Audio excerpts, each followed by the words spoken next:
Agora a gente tem que brincar um pouco. Brincar um pouco, porque senão já está todo mundo aqui, estava todo mundo sério demais, e eu pensando que era vocês que estavam sérios, era eu que estava aqui dando o tom da prosa. Até que os 3 anjos entraram.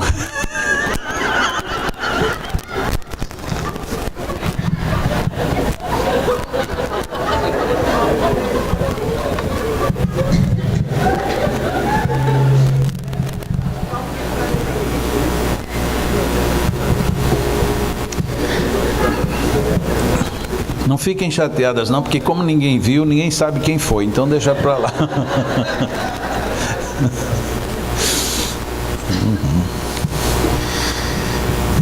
Desculpem aí, não vão ficar aborrecidas não, tomem água, faz bem. Nós não precisamos exagerar, viu logo.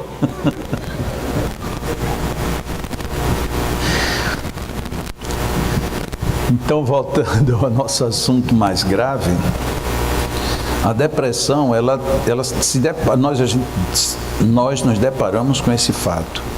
Um centro vital de muita importância, eu posso até dizer, de extrema importância para nosso organismo, e ele nunca foi visto como tal, primeiro erro, ou primeiro descuido.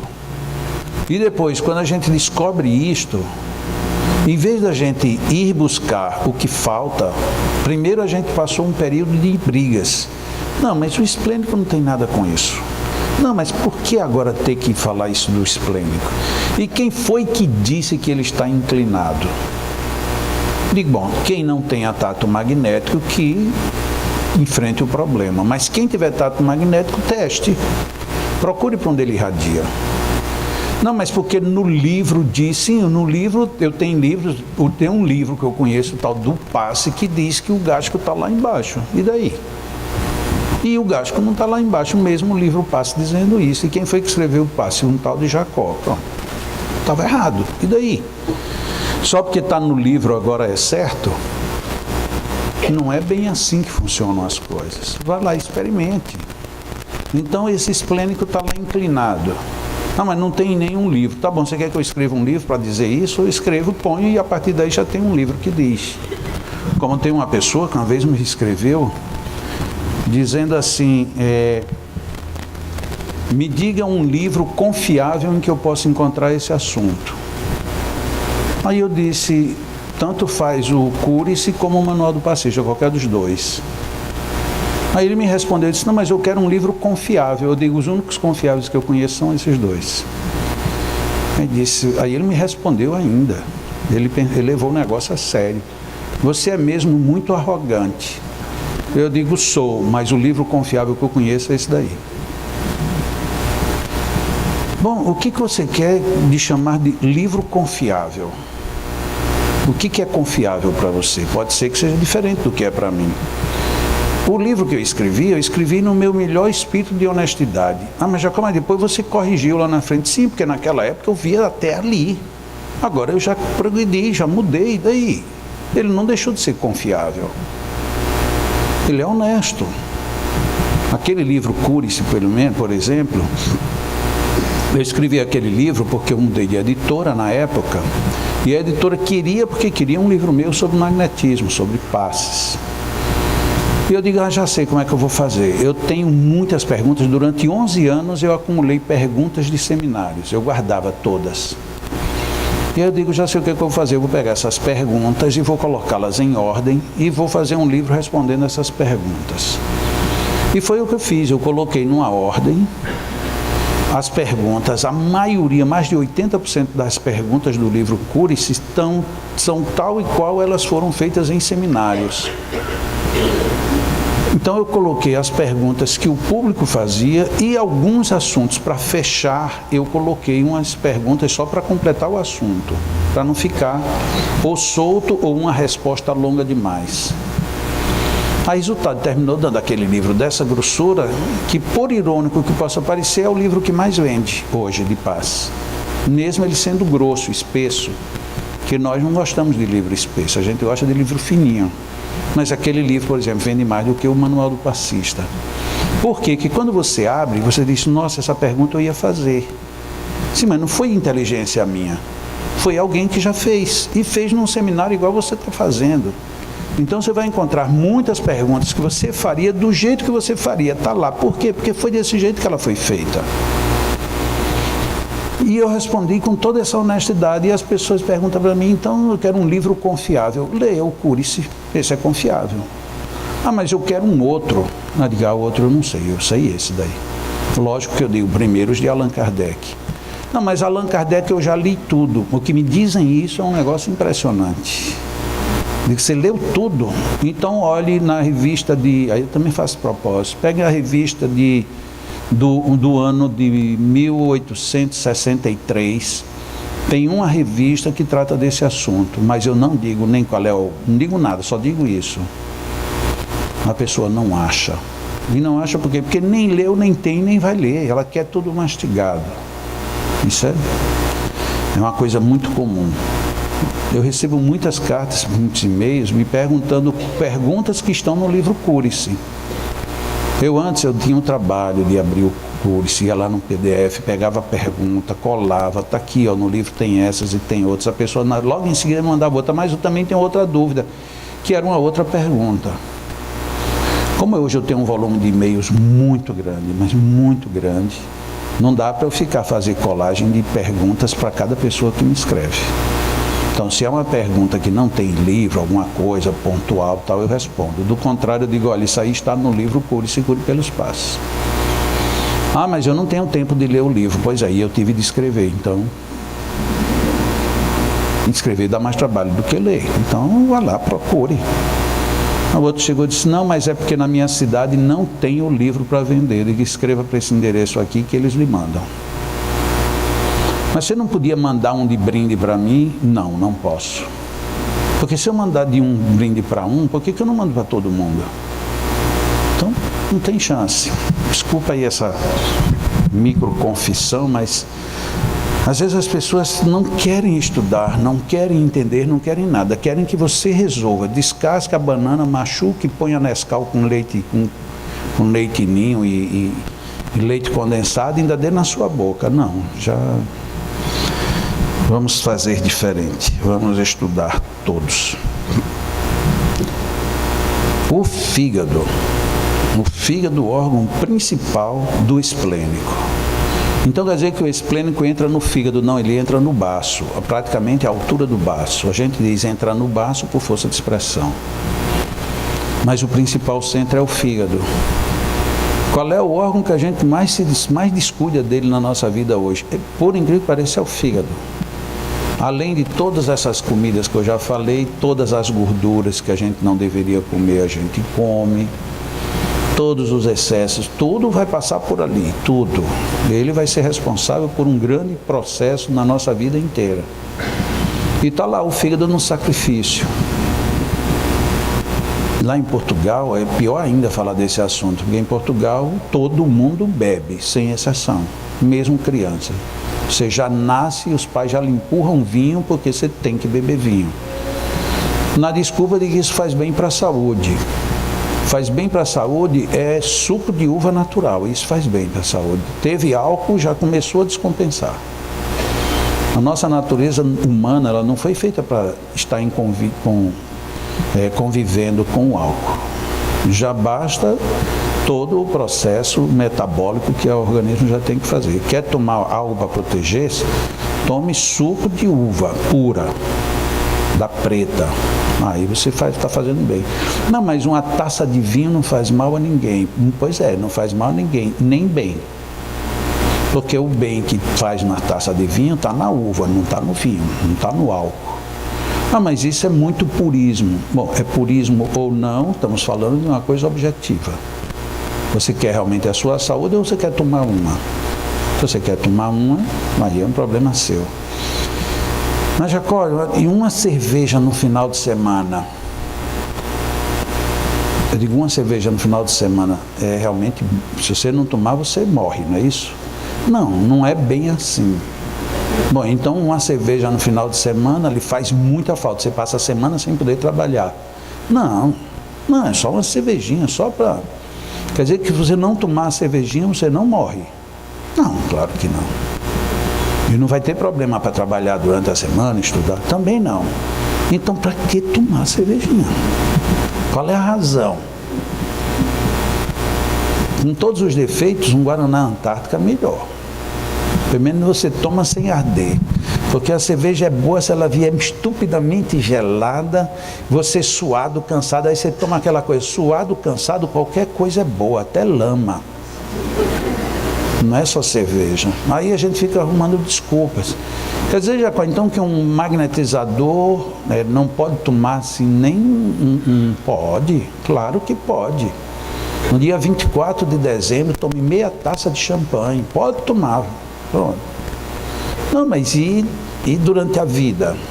Não tem para quê, criatura? Porque só adianta beber se for para ficar embriagado.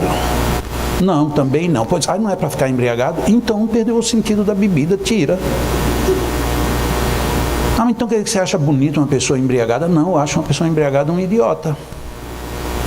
Porque a gente não nasceu para viver embriagado e bebida só serve para isso. Se não embriaga, ela não está cumprindo a função dela. Se não cumpre a função dela, para que você bebe? Deixa fora. Já se todo mundo pensasse assim, as indústrias de álcool já tinham fechado. Já tinham descoberto outra coisa sem álcool. Nossa, que coisa grave. Quer dizer que agora, toda vez que eu vou tomar uma cerveja agora, eu vou ficar preocupado com sentimento de culpa. Fique. Sofra. Amargue isto.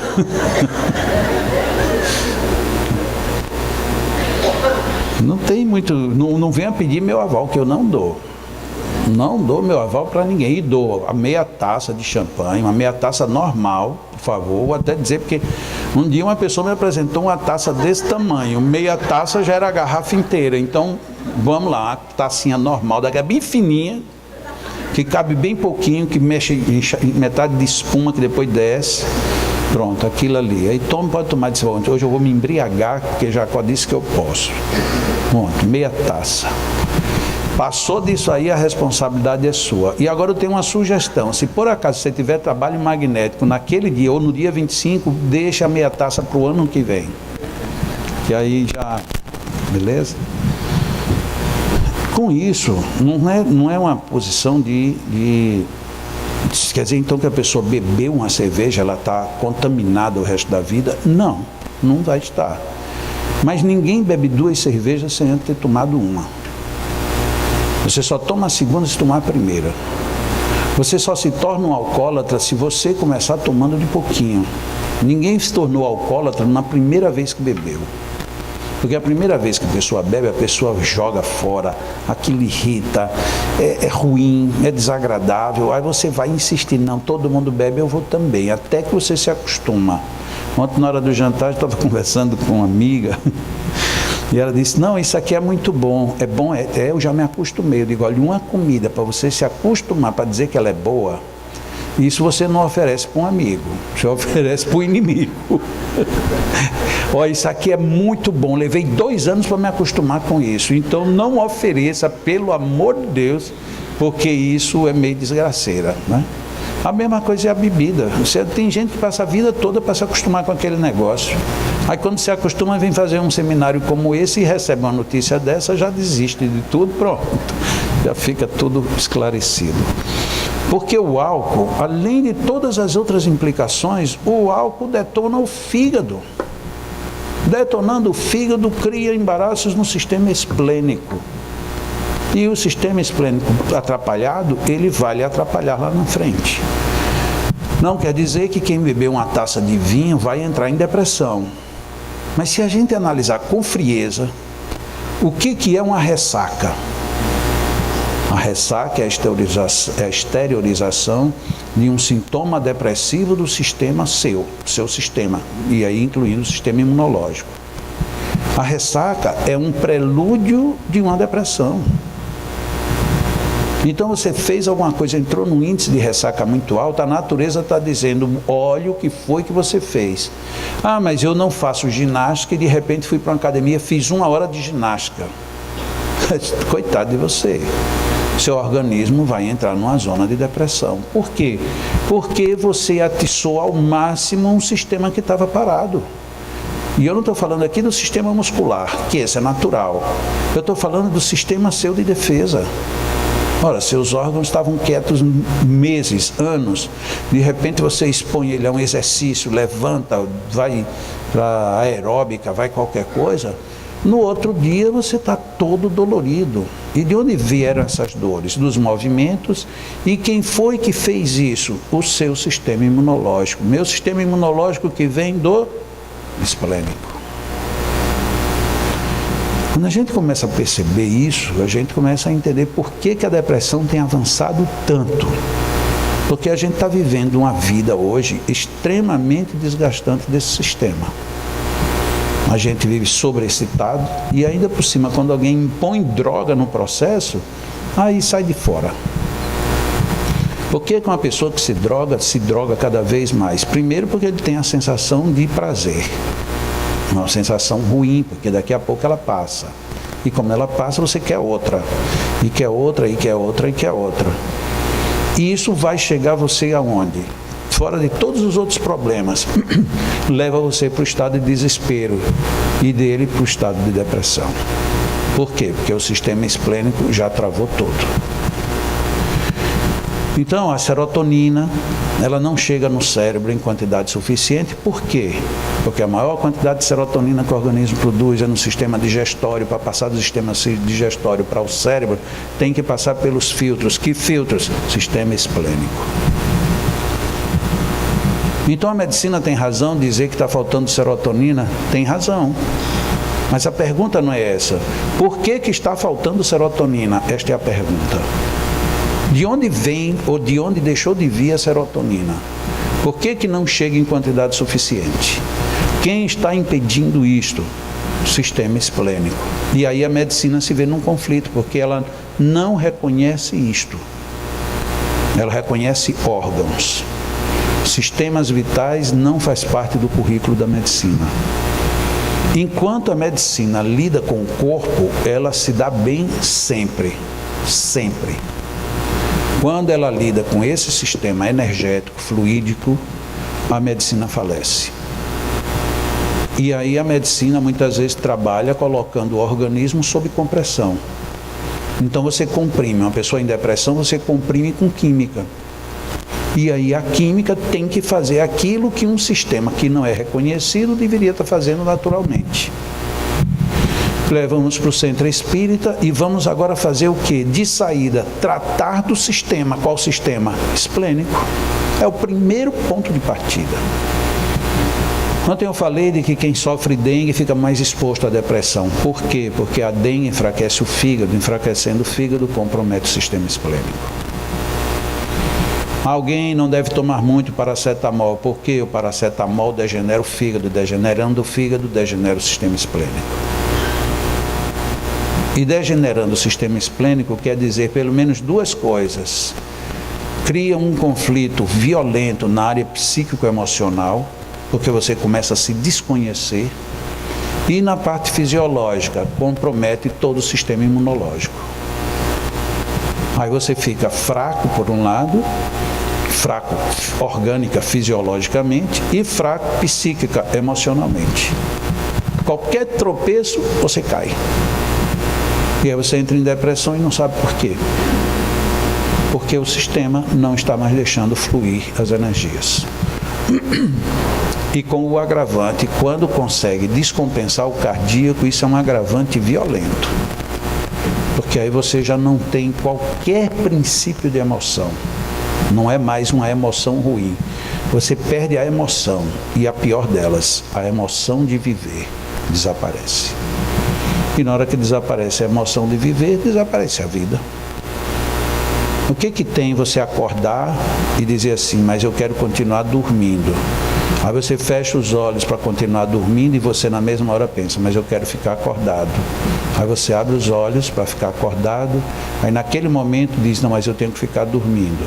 Aí você vai e tenta dormir e diz, não, mas é na hora de eu me acordar. Eu quero ficar em pé, não, mas eu quero ficar deitado. Não, mas eu não quero ficar deitado, eu quero ficar sentado. Não, mas eu quero ficar em pé. E você não sabe, do jeito que você ficar, você está desconfortável. Eu quero que alguém venha me ver. Aí vem alguém me ver, mas eu não quero ver ninguém. Eu quero conversar, mas eu não quero falar com ninguém. Eu quero que alguém fale comigo, mas eu não suporto ouvir a voz de ninguém. Isso não é vida. Aí a vida acabou. E aí quando as pessoas nessa situação pensam em morrer, na realidade elas não pensam em morrer. Elas pensam em voltar a viver, porque aquilo não é vida. E aí cometem atitudes que são altamente impróprias. E quem está de fora não consegue entender.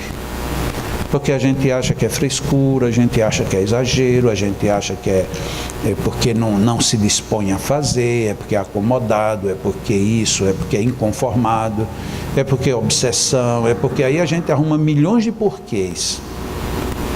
Mas somos péssimos médicos, porque a gente oferece um mundo de diagnósticos e nenhum tipo de terapia. Que terapia você oferece? As terapias espíritas, elas são válidas para quem não está em depressão. Se vocês já leram algum livro espírita sobre depressão, vocês vão se lembrar. Você precisa orar, você precisa fazer evangelho no lar, você precisa fazer reforma íntima, você precisa, e é tudo assim, você precisa, você. Mas se você está em depressão, você não consegue. Então são receitas mortas. Aquilo funciona assim, para você fazer isso aqui para não cair na depressão. Hoje de manhã, num dos e-mails que eu recebi, tinha uma história. Uma mulher procurou um amigo dizendo, olha, eu estou muito ruim. Eu disse, o que é que você tem? Eu estou entrando em depressão. Você poderia me ajudar? Eu disse, claro que eu posso. Se você fizer o que eu disser, você não entra na depressão. Eu disse, o que é? Se você trabalha onde? Eu trabalho no banco. Quem é a pessoa que trabalha ao seu lado? É uma jovem, o nome dela sim, como é o nome dessa pessoa? Eu acho que é Cíntia. Eu disse, então tá bom, hoje você quando chegar lá, você vai falar com Cíntia, você vai falar de você e depois vai dizer que quer conversar com ela para você ouvi-la. Você vai descobrir qual é o problema que Cíntia tem. Mas ela tem problema? Tem, e é um problema sério, e você pode resolver. É só isso? Eu disse, não. Onde você mora? Numa casa ou não é difícil? Não é difícil. Como é o nome do porteiro? Eu não sei. Mas você não sabe o nome do porteiro do seu edifício? Depois você vai conversar com ele, perguntar o nome e depois sentir qual é o problema, porque ele está também com um problema. Mas como é que o senhor sabe? Eu disse, eu sei, ele tem um problema. Então você vai conversar com ele. Muito bem. Tá bom, então eu tenho que fazer amizade com a Cíntia e conversar com o porteiro. É conversar e interagir com o porteiro. Tá bom, e o que mais? E o que mais? Você, quando sai nos finais de semana, você vai para onde? Para lugar nenhum. Então você vai procurar um lugar onde tenha muita gente e você vai procurar uma pessoa que está lá e essa pessoa está precisando de você. Tá bom, agora você volta 2 meses depois. 2 meses depois ela não voltou para a consulta. Ela simplesmente mandou um e-mail dizendo, olha, eu estou tão ocupada, estou tão feliz no que eu estou fazendo que não vai dar tempo para eu ir aí. A minha amiga Cíntia, ela tinha um filho doente e ela não sabia mais o que fazer. E eu me tornei madrinha do filho dela, porque o marido a abandonou. Então agora eu vou lá todo dia, e porque aquele menino é meu sobrinho. O meu porteiro se chama fulano de tal, e ele tinha também um filho que não conseguia estudar, porque não tinha quem levasse ele para a escola, nem tinha como pagar, e a escola pública estava cheia. Eu matriculei ele numa escola e eu dou aulas de reforço para o menino. E uma pessoa que eu encontrei na rua olhou para mim e disse que tinha feito uma oração pedindo a Deus que mandasse um anjo. Coitada dela, que tipo de anjo que ela ganhou, mas agora somos amigas. E eu estou sem tempo de ir para a consulta. PS, estou bem, não entrei em depressão. Quando a gente ainda não entrou, a gente pode processar tudo isso. Mas se você estiver no fundo do poço, você não consegue. E esse é um problema. As pessoas em depressão grave, elas não conseguem processar o lógico, nem o ilógico. Para elas, processamento deixa de haver. Então, alguém tem que fazer alguma coisa. Quem é esse alguém? Aquela resposta de Jesus ontem. Aquele que usou de misericórdia, então vai tu e faze o mesmo. Então quem é que vai tirar a pessoa do fundo da depressão? Você. Você quem? Você. Não olhe para o lado, é você. É você quem tem que tirar da depressão.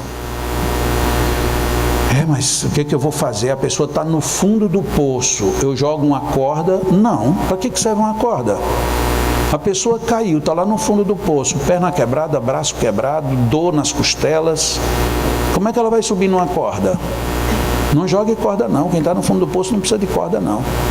Precisa então de uma escada. Sim, mas ela com a perna quebrada vai subir na escada como? Não adianta você jogar uma escada. Aí como é que eu vou tirar uma pessoa do fundo do poço? Desça e vá buscá-la lá embaixo. Coloque nos ombros, nas costas e suba com ela. Então quer dizer que uma pessoa em depressão, você ou alguém vai ter que buscar. Não diga, se você quiser você sai disso, porque todo mundo que está lá quer sair, todos, sem exceção. Não existe um depressivo que não queira sair, só que ele não consegue. Ele está no fundo do poço, sem condições de nada. Mas você tem tudo. O que eu tenho de tudo? Eu não tenho nada. Olha em que eu estou, olha o que eu sou. Eu não tenho nada. Mas você tem tudo, você tem um bom emprego, você tem dinheiro, tem carro, tem família, tem não sei o que. Sim, de que adianta? Eu não tenho nada. Então não me acuse. Se você tirar umas férias, mas eu já tirei férias. Inclusive estou de licença. Dá licença? Mas é porque você não tem fé. Então me ensine o que é ter fé. Você não sabe? Eu acho que não, você está dizendo que é por isso. Como é que eu tenho fé? Mas não sei, você tem que ter. Quer dizer que nem para me ensinar você não sabe também. Não, porque eu tenho fé e nunca ninguém me ensinou. Sim, mas eu não aprendi, me ensine. Não, é porque você é complicado mesmo. Isso é problema reencarnatório. Tá bom, então o que eu devo fazer? Espero a morte chegar e vou embora. Aí a gente descobre que não adianta nada ficar dizer essas coisas para quem está em depressão. Saia, viva, renove seus pensamentos. Mas você está falando para quem? Isso é discurso de eleitor, de político? Não, porque você não vai ter que, a pessoa não vai ter que mudar o mundo íntimo. Sim, vai, mas agora, numa crise de depressão, sem chance zero. Mas se confiar, mas a pessoa vai confiar se ela não confia mais nem nela. Mas deveria, sim, deveria, só que não está acontecendo isso. E aí, o que você vai fazer? Esse é o problema da depressão. É um problema muito bonito de você teorizar. Teorizar é a coisa mais fácil.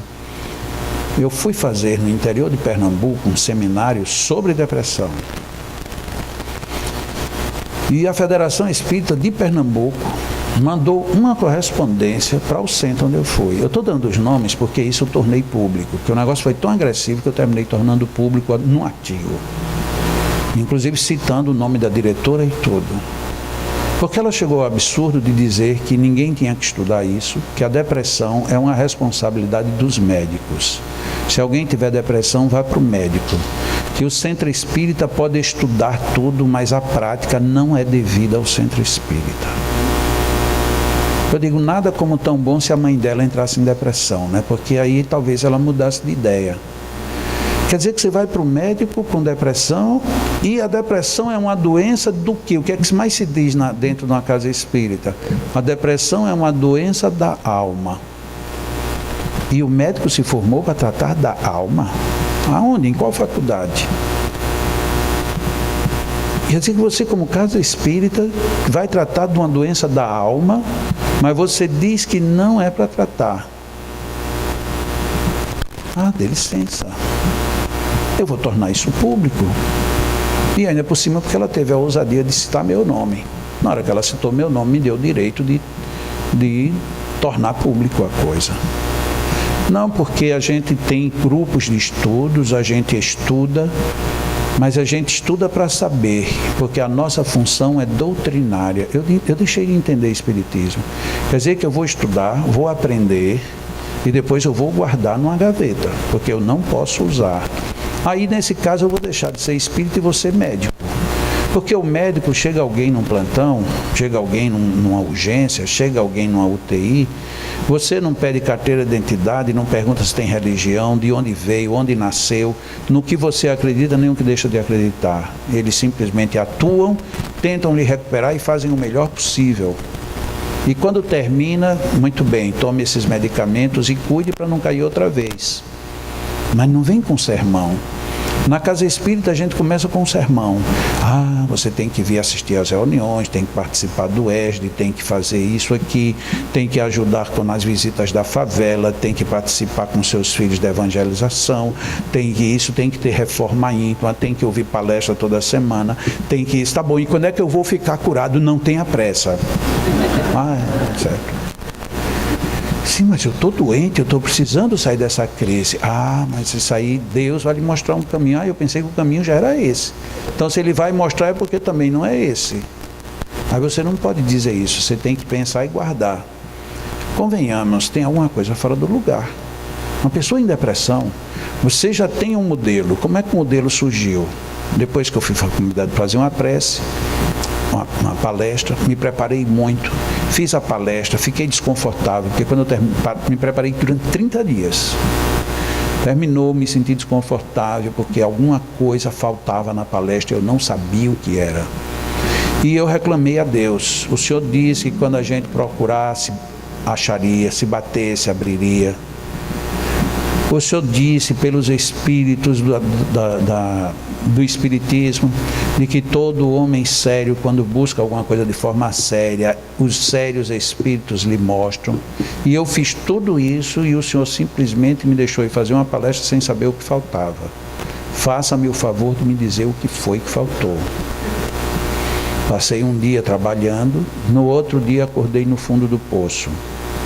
Passei 42 dias na mais profunda depressão, não falava, não andava, nada. Alguém tinha que me levar para qualquer lugar. Eu não agia, eu não reagia, não interagia. Pela primeira vez nesta encarnação eu quis morrer. Eu digo, se é assim é melhor eu morrer. Foram 42 dias de acordo com o controle que minha mulher fez.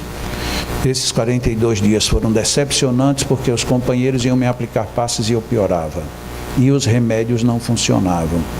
Depois de 42 dias, quando eu saí da depressão, aí eu entendi que a resposta de Deus. Ele disse: o que faltava era você saber o que era depressão. Até então você só tinha teoria. Desde esse dia, nunca mais eu pedi nada a Deus para mim, nada. Nunca mais. Não, você está louco. Eu queria saber uma coisa, ele me dá uma resposta desse tamanho. Não quero saber mais não.